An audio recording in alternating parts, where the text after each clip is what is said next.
I got these at the Dollar Tree, and I've got 6 of them. Today I'm gonna make a cutting mat. I'm making a quilt, and I need a cut mat because I've kind of cut on my table, and don't need to do that. So I'm gonna make me a cut mat because I went to Walmart and they're kind of expensive. Okay, I had my Honey Dunny glue gun, and it did not work on these rubber mats. I made a mess and had to clean it up. It just come apart. Okay, I have taken. Went ahead and added the Loctite super glue to the front, and then I turned it over and added some to the back, and then I added some clear duct tape to all the seams. Okay, and as you can see, it's solid.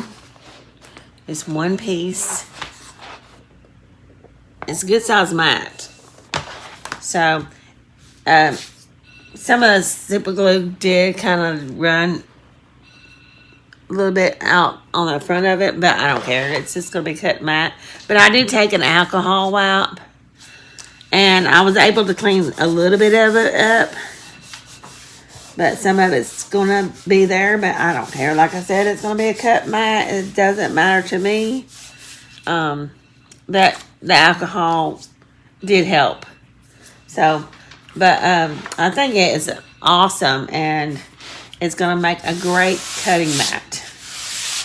Or whatever I want to do. If I want to just hot glue something or use it for crafts, whatever, it's going to work. And like I said,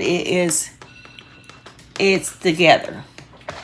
It's solid, and like I said, it's together. All right, y'all have a blessed day, and I'll see you on the next video. Thank you. Goodbye.